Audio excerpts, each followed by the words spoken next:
నిన్న తెలంగాణ అమరవీరులను నిన్న జూన్ 2 సందర్భంగా నిన్న తెలంగాణ అవతరణ దినోత్సవం. ఈ అవతరణ దినోత్సవం సందర్భంగా అందరూ తెలంగాణ అమరవీరులకు నివాళులు అర్పిస్తారు. ఎక్కడ ఉన్నటువంటి అక్కడ కానీ లేదంటే గన్ పార్క్ దగ్గర కానీ అమరవీరుల స్తూపానికి నివాళులు అర్పిస్తారు. నిన్న రేవంత్ రెడ్డి గారు నివాళులు అర్పిస్తూ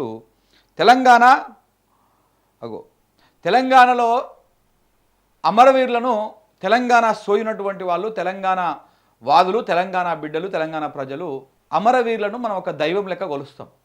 మనం ఏ కార్యక్రమం చేసినా పొలిటికల్గా రాష్ట్ర ప్రయోజనాల కోసము ఏ కార్యక్రమం చేసినా ఫస్ట్ అమరవీరులకు నివాళులు అర్పించే ఆ కార్యక్రమాన్ని స్టార్ట్ చేస్తాం. ఎందుకంటే వాళ్ళ త్యాగాల ఫలితంగా ఏర్పడ్డది గడ్డ. వాళ్ళ త్యాగాల ఫలితం, వాళ్ళ ఆత్మ బలిదానాలు చేసుకున్నారు. సో కాబట్టి తెలంగాణ సోయినటువంటి వాళ్ళు ఎవరు కూడా అమరవీరులకు నివాళులు అర్పించకుండా వేరే పనులు చేయరు. కానీ మన రేవంత్ రెడ్డి గారు పెద్దగా ఎప్పుడు కూడా అమరవీరులను ఫస్ట్ ప్రియారిటీ కింద చూసినటువంటి దాఖలాలు అయితే కనపడతలేవు. కానీ నిన్న ఆయన పోయిండాడికి, నిన్న అక్కడికి వెళ్ళి అక్కడ మాట్లాడడం, అక్కడ నివాళులు అర్పించిండు. ఆ నివాళులు అర్పించి నివాళులు అర్పించే సందర్భంగా కూడా ఆయన కాళ్ళకు మరి బూట్లా, అవి చెప్పులా, సాక్సులా, కానీ కాళ్ళకు మాత్రం ఉన్నాయి. అవి కాళ్ళకి వేసుకొని అట్లనే పోయి ఎక్కిండు. కొంతమంది ఏమో అవి బూట్లు కావు, అవి చెప్పులు కావు, అవి సాక్సులు అంటారు.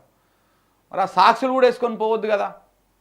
ఇప్పుడు తెలంగాణకు అమరవీరులను మనం ఒక దైవం లెక్క, ఒక దేవుళ్ళ లెక్క చూసినప్పుడు ఆ దేవుళ్ళ దగ్గరికి, ఆ గుడిలకి అట్లనే పోతాం. మనం ఏ గుడికైనా కానీ సాక్సులు వేసుకొని పోతారా? చూపిస్తారా?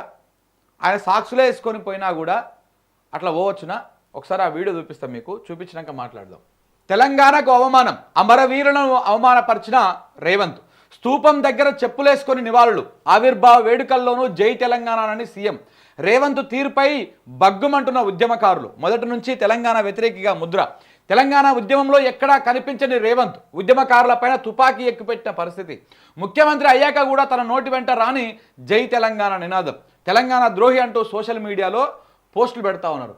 ముఖ్యమంత్రి రేవంత్ రెడ్డి మరోసారి తెలంగాణ వ్యతిరేకిగా నిరూపించుకున్నారన్న విమర్శలు వినిపిస్తూ ఉన్నాయి. తెలంగాణ ఉద్యమంతో సంబంధం లేని వ్యక్తి ఉద్యమకారులపైకి తుపాకీ ఎక్కుపెట్టినటువంటి రేవంత్ రెడ్డి నోట ఇప్పటికీ జై తెలంగాణ అన్న నినాదం రాకపోవడం పైన తెలంగాణ ఉద్యమకారులు మండిపడతా ఉన్నారు. మరొక వైపు తెలంగాణ అమరవీరులను సైతం అవమానపరిచారని, చెప్పులు వేసుకొని నివాళులు అర్పించడంపై అమరుల కుటుంబాలు ఆగ్రహం వ్యక్తం చేస్తున్నాయని, అమరుల కుటుంబాలకు తెలంగాణ సమాజానికి క్షమాపణలు చెప్పాలని చెప్పేసి కూడా డిమాండ్ చేస్తాం. ఒకసారి ఇక్కడ చూడండి, ఇట్లా వేసుకొని పోయిండు ఆడికి, అమరవీరుల దగ్గరికి. ఇట్లా మరి ఆ సాక్షులు ఇప్పితే ఏమవుతుంది? కాళ్ళకి ఏమైనా వస్తుందా? కాళ్ళకి ఏమైనా ప్రాబ్లం అవుతుందా? కాళ్ళకి ఏమైనా ప్రాబ్లం అవుతుందా రేవంత్ రెడ్డి గారు? ఇదే కదా, చూడండి ఒక్కసారి. ఇగో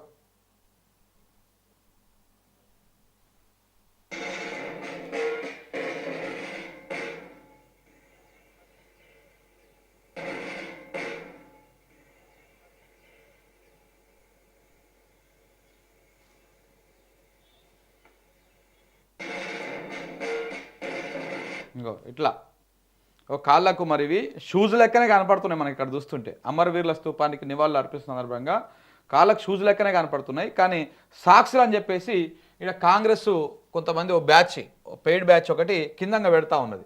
అవి షూస్ కాదు, అవి సాక్సులు కనపడతలేవా అని చెప్పేసి, ఇవి సాక్సులు కనపడతలేవా అని చెప్పేసి ఇట్లా పెట్టారు. మరి సాక్సులు వేసుకొని పోవచ్చా? సాక్సులు వేసుకొని పోతారా? తెలంగాణ గుళ్ళ దగ్గరికి, ఎక్కడికైనా దేవుళ్ళ దగ్గరికి సాక్సులు వేసుకొని పోతే పోనిస్తారా? ఈ పెడితోళ్ళకి సిగ్గుండాలిగా కొంచెం అన్నా, పెడితోళ్ళకి కొంచెమైనా సిగ్గుండాలి కదా. సాక్సులు వేసుకొని పోవచ్చా మరి? పోనీ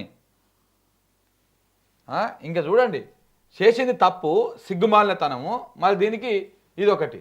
ఇక చూపిస్తాను ఆగండి ఒక్కొక్కటి. ఇప్పుడు రేవంత్ రెడ్డి గారి ఘనకార్యము, ఆయన ఎట్లా అవమానపరుస్తూ ఉన్నాడు తెలంగాణ అమరవీరులు.